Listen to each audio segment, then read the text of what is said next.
Hello there and welcome to another Coffee with Colin, and thanks very much for tuning in. The objective behind the series is whereby I take a snippet from my book, Feeding Johnny How to Build a Business Despite the Roadblocks, share the snippet and the lessons contained therein over a cup of coffee for about 5 minutes or so on a weekly basis, in the hopes that by me sharing my story, it'll afford you a shortcut where back in the day I had none. And today I want to specifically talk about habits and the gravity of bad habits that keeps us grounded.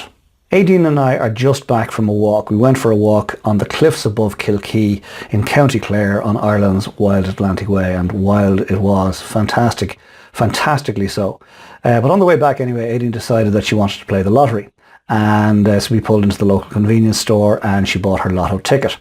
And it got me thinking about the lottery. It got me thinking about people who win big. And a statistic I heard years ago that more than 70% of people who win big in lotteries globally go broke within a few years. More than 70% who win big go broke. And the question is, why is that? I remember also hearing years ago that somebody say that if you win €1 million or dollars or pounds in the lottery, well then you'd better become a millionaire quickly or you lose it all.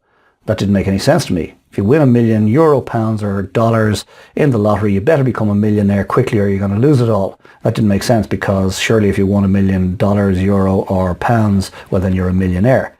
But no, a millionaire is how you think. Becoming a millionaire is about how you think. And therefore, if you win €1 million or $1 million or £1 million, why would 70% of people who win big lose it all? And that's because they haven't become millionaire in their thinking. They think money is there to be used and squandered. And that comes back to their habits around money. I decided to check out how much power and energy and for how long it takes for a space rocket to break free of Earth's gravity.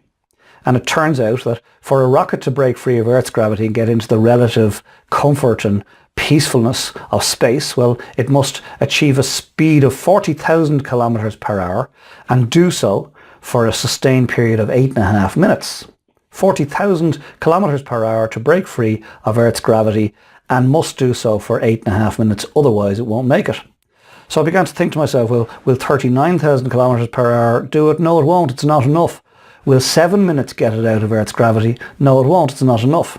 So what's that got to do with you and I and our habits, the poorer habits that don't serve us very well? Well, what it really means is it's going to take some effort. And it's going to take some effort for a sustained period of time. You may have heard it said that it takes 21 days to form a new habit. Well, that's not exactly true. It can take 21 days to form a new habit, but invariably it takes a lot longer. In fact, oftentimes it can take up to a year of sustained effort for an individual to change a habit that isn't serving them well. And so the question I want to pose for you today, please, is ask yourself, what habits are you living with? They are subconscious, remember that. What habits are you living with today that aren't serving your highest end? They could be relationship habits, they could be finance habits, they could be work-related habits, they could be eating habits, exercise habits, drinking habits, no idea. Many different forms of habits out there that are not serving your highest end, or indeed my highest end. And I want you and I to ask ourselves, what are those habits that aren't currently serving our highest ends, identify them, and then make a decision to break free from the gravity of them. And so what's it going to take for you and I to break free of the gravity of any bad habits that we've developed over the years? 3 things, my friend. It's firstly going to require a decision. We've got to decide what habit we want to change, and then what does the new habit look like? Secondly, no more than the rocket, it's going to take momentum. We've got to build up some speed. We've got to build up some success around changing this habit. And then thirdly, it's going to take time. It's going to take sustained momentum over a period of time in a very focused direction to break free of the gravity of any bad habit that we're experiencing. But I suspect you already know that, because I suspect, like me, you over the years have probably broken free of the gravity of bad habits in the past. And if you've done it once, you can do it again. And so, my friend, I'd ask you to consider in this next week, please, if you could break free of the gravity of one habit that's holding you back, what would your life look like? In 60 or 90 days, what would your life look like if you changed that habit that's holding you back, has been holding you back perhaps for years at this stage? It's there to be changed. You know it's there to be changed. You know it can be changed. But it's going to require a decision. It's going to require momentum. And it's going to require effort over a sustained period. Question is, are you willing to do that? You might have been living with this habit for years. In the next 60 or 90 days, you know, because you've done it before in some shape or form, you know it's possible to break free of the gravity of it. I wish you well. And thank you for joining me for this week's Coffee with Colm. If you've enjoyed it and you think somebody else would benefit, please pass the link on. If it's your first time here and you'd like more, go to the homepage, ColmoBryanMotivation.com, leave me your details, and we'll send you a link like this on a weekly basis. If you'd like to leave me a comment, go to the bottom of the blog and do so.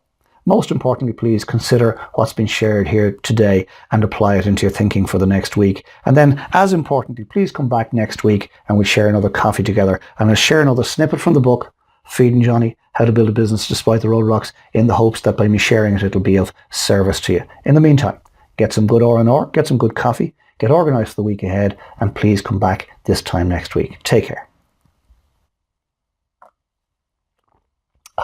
Delicious. I love good coffee. Talk to you soon. Bye for now.